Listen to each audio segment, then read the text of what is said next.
فضیل ابن عیاض عراق کا بہت بڑا ڈاکو، اور ایسا ڈاکو جو اطلاع دے کر اس دور میں ڈاکے ڈالتا کہ میں آ رہا ہوں بھائی، امیر آدمی تیاری کر لو۔ ایک رات ڈاکے کے ارادے سے ہی بیٹھے، گھات لگا کر ساتھیوں کے ساتھ کہ ہم فلاں جگہ مال لوٹیں گے، لیکن جو قافلہ آ رہا تھا، رات کا وقت تھا، اس قافلے کے پہلے اونٹ پر ایک قاری قرآن بیٹھ کر قرآن پڑھ رہا تھا۔ رات کی خاموشی ہو، اچھا قاری قرآن پڑھنے والا ہو، پھر قرآن سمجھ بھی آئے، کیا سہانا انداز۔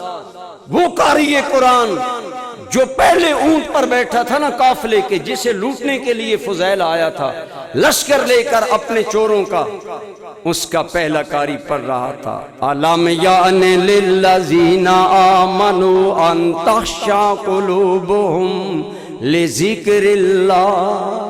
اس کا معنی ہے کیا ابھی وقت نہیں آیا ایمان والوں کے لیے کہ ان کے دل اللہ کے لیے نرم ہو جائیں؟ دوستو، جب یہ قاری کی تلاوت فضیل کے کانوں میں پڑی، دل پسیج گیا، زاروں قطار فضیل رونے لگا، قافلہ گزر گیا، حملہ نہ ہو سکا، ڈاکو آئے، فضیل کہاں گیا، قافلہ گزر گیا، حملہ نہیں ہوا، اتنا بڑا مال تھا قافلے میں، لیکن جب قریب آ کر دیکھا فضیل پہلا فضیل نہیں ہے، تھر تھر کانپ رہا ہے، رو رہا ہے، اور کہنے لگا ایسے تمہارا میرا راستہ الگ ہے، قرآن نے میرا دل بدل دیا ہے، میرا دل اللہ سے ڈر گیا ہے، میرے دل میں اللہ کے لیے نرمی آ گئی ہے۔ دوستو، فضیل ابن عیاض نے چوری سے، ڈاکے سے توبہ کی، ایسی توبہ جیسا توبہ کا حق ہے۔